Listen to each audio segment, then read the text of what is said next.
आदेश देते हैं कि राजा से लेकर रंग पर्यंत जो भी माता ने कहा, किंतु मानव निर्माण का विचार तो नहीं बदला, वही रहेगा। महर्षि दयानंद जी का 5 से 8 वर्ष तक गुरुकुल भेजने का आदेश प्रत्येक आर्य के लिए मान्य होना चाहिए, किंतु दुर्भाग्य से आर्यों के आटे में नमक के बराबर भी इस आदेश का पालन नहीं किया। सभी माता पिता अपनी छाया को संतानों के लिए आदर्श मानते रहे। यदि सब आर्य लोग गुरुकुल के आदेश का यथावत पालन करते हुए अपनी योग्य संतानों को गुरुकुलों में भेजते, तो सभी गुरुकुल अकिंचन न होकर साधनों से संपन्न होते, उनमें योग्य शिक्षकों की भरमार होती और इन 100 वर्षों में सारे संसार में वैदिक धर्म की धूम धूम बज रही हो। नारे तो लगाते रहे और तीसरे नियम का पाठ भी करते रहे कि वेद का पढ़ना पढ़वाना और सुनना सुनाना सब आर्यों का परम धर्म है।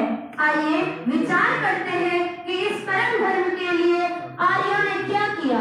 30 अक्टूबर सन 1883 में महर्षि दयानंद जी ने अपना देह त्याग किया। इसके केवल 9 दिन बाद ही लाहौर में एक सार्वजनिक शोक सभा हुई, जिसमें दुख की भावना ने कृतज्ञता का रूप धारण कर इस सभा में 8000 रुपए एकत्रित कर लिए गए। इस संस्था के लिए गुरुदत्त विद्यार्थी ने महान राशि एकत्रित की, किंतु उनके स्वप्नों को आकार नहीं देने दिया गया। इसके पश्चात प्रखर प्रबुद्ध आर्य नेता लाला मुंशीराम जी ने गुरुकुल निर्माण करने का निश्चय किया। इसके लिए लाला मुंशीराम जी ने अपना तन, मन, धन तथा संतान सभी कुछ समर्पित कर दिया। वह गुरुकुल कांगड़ी आज भी है, किंतु वह गुरुकुल जिसमें ऋषियों की सांगोपांग वेद पर्यंत अध्ययन अध्यापन की व्यवस्था थी, उसका आज लोप हो चुका है। इसके पश्चात भी कतिपय तपोनिष्ठ विद्वान आचार्य आचार्याओं ने स्वयं का जीवन समर्पित करके व्यक्तिगत स्तर पर शताधिक अर्थात 100 से अधिक गुरुकुलों का निर्माण किया। पूर्ण वेदों और शास्त्रों का अध्ययन करवाया। जब उन्होंने अपनी पूर्ण शिक्षा प्राप्त कर ली, उसके बाद उन्होंने दक्षिणा के रूप में स्वामी जी से प्रतिज्ञा मांगी कि वह वेदों का प्रचार प्रसार करेंगे, ऋषि विद्या का प्रचार प्रसार करेंगे, सांप्रदायिकता का उन्मूलन करेंगे व राष्ट्रीय एकता की भावना का प्रचार प्रसार करेंगे, जिसमें स्वामी जी ने 1875 में आर्य समाज की स्थापना की, जिसके पश्चात उन्होंने समाज में फैली कुरीतियों का अंत करा, जिसमें सबसे पहले उन्होंने विधवा विवाह को कर वकालत करी। जब विधवा विवाह के समय में ऐसा होता था कि यदि कोई विधुर पति दूसरे विवाह करने के लिए बाध्य नहीं हुआ करता था, उस समय में जो स्त्री विधवा हो जाया करती थी, उन्हें पुनः विवाह करने की अनुमति नहीं थी। लेकिन स्वामी जी ने विधवा स्त्रियों की वकालत करी और उन्होंने उनका सहयोग करते हुए कहा कि यदि किसी स्त्री के पति की मृत्यु हो जाती है, तो वह पुनः विवाह करने के लिए बाध्य नहीं है, यदि वह ब्रह्मचारी कही गई है। तो अगर हम वैदिक साहित्यों की अगर बात उठाकर देखें या हमारे वेदों की बात कही गई, तो विश्व के कल्याण की बात जब समुद्र मंथन हो रहा था, तो उस समय पर बताते हैं कि समुद्र मंथन के समय पर उसमें से निकलने वाला जो सबसे बड़ा जो घातक विष था, वो पूरी सृष्टि को नष्ट करने के कगार पे था, और जो जिसमें से भयानक जो निकला विष, और उसने पूरी सृष्टि को नाश कर दिया। और जब समुद्र मंथन हो गया, तो कल्याण के स्वरूप बताते हैं कि ब्रह्मा जी ने इस चीज की चर्चा भगवान शिव से की, और इसका उल्लेख हमारे शिव पुराण में मिलता है। तो उन्होंने कहा कि इसका क्या निदान क्या है, इसका उपाय क्या है। तो ब्रह्मा जी ने बताते हैं कि उस समय अश्वमेध यज्ञ इलाहाबाद पर किया था, और जिन्होंने यज्ञ का जो प्रैक्टिकल मतलब जो इन्होंने अनुभव किया, वो उस अनुभव को इन्होंने जो है हमारे सामने रखा। अब मैं अगले वक्ता के रूप में बुला रही हूँ साधना व्यास। साधना व्यास इन्होंने जो टॉपिक लिया है अपना, आधुनिक समय में भारतीय योग विज्ञान का महत्व।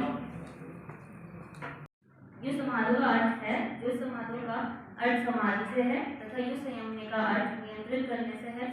नियंत्रित अर्थात इंद्रियों का नियंत्रण या फिर मन का संयमित हो जाना।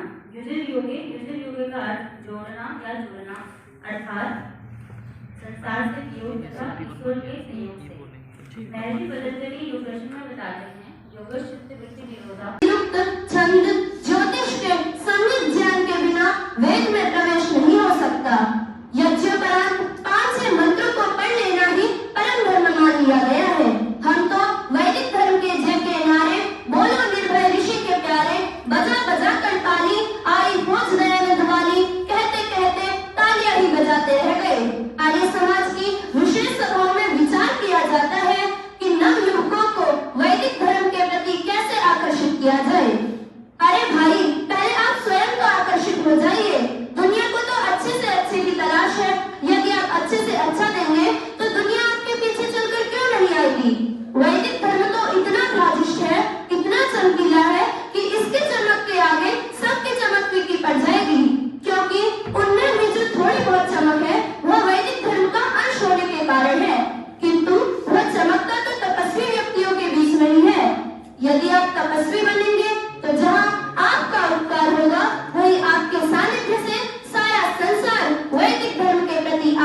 होकर कल्याण मार्ग का पथिक बन सकेगा और संपूर्ण जगत वेद के प्रकाश से जगमगा उठेगा।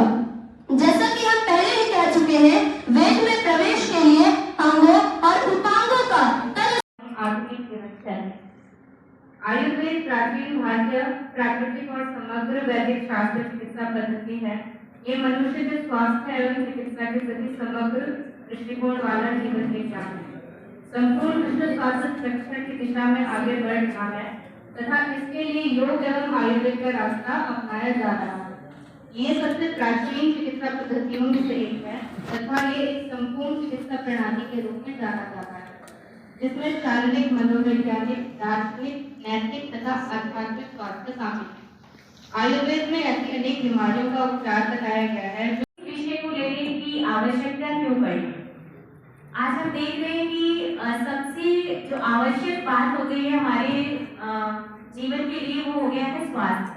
स्वास्थ्य को प्राप्त करने के लिए हम बहुत अलग अलग तरीकों का उपयोग करते हैं और ज्यादातर लोग मॉडर्न मेडिसिन की तरफ ही भागते हैं, क्योंकि उन्हें ज्ञान नहीं है हमारी प्राच्य विद्या का, वेदों का, उपनिषदों का, जिसमें बहुत ही साइंटिफिक तरीके से टेक्निक्स बताई गई है जिसके द्वारा हम अपने शरीर को ठीक रख सकते हैं। ऐसा आदर्श है जिसकी तलाश मानव सभ्यता के आरंभ से की जा रही है। शांति का अर्थ अहिंसा, प्रेम, मैत्री भाव एवं औदार्य की भावना का समावेश है। भारतीय वैदिक संस्कृति विश्व की प्राचीन संस्कृतियों में से एक है। यह संस्कृति शांति के सिद्धांतों पर आधारित है।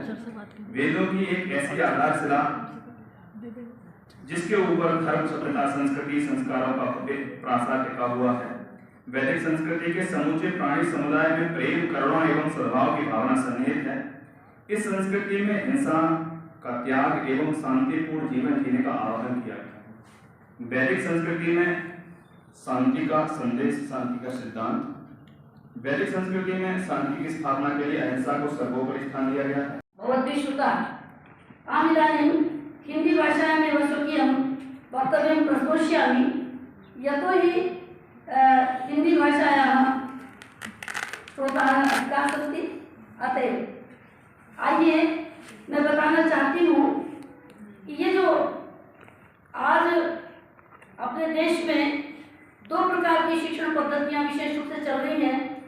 एक स्कूल कॉलेज की पद्धति जहाँ पर बालक बालिकाएं जाते हैं और जाकर के फिर घर में विद्यालय से बहुत समय से पहले भी एक काल के पहले भी संबंध रहा हूँ।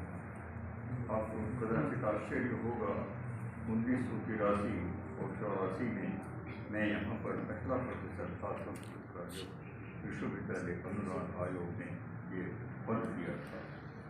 और जहाँ तक आचार्य पद की बात है, हम दो ही आचार्य थे प्रोफेसर थे उस समय। और अब जो यहाँ पर बच्चों ने जो अपने पत्रों का वाचन किया है, मेरे ख्याल लगता है शायद उन्होंने पहली बार किया है, लेकिन बहुत अच्छा किया है। और अब आगे की कार्रवाई के लिए मैं यहाँ पर डॉक्टर भारत को बुला रही हूँ। वो शांति पाठ के साथ आज के सत्र का समापन करेंगे और कल फिर 3 बजे से हमारा जो नया मतलब जो अगला सत्र होगा वो स्टार्ट हो जाएगा। और आप जो आज यहाँ पर नहीं आ पाए हैं, अगर आप उसको जानते हैं तो उनको जरूर बताइएगा कि हमारा जो कल का सत्र है वो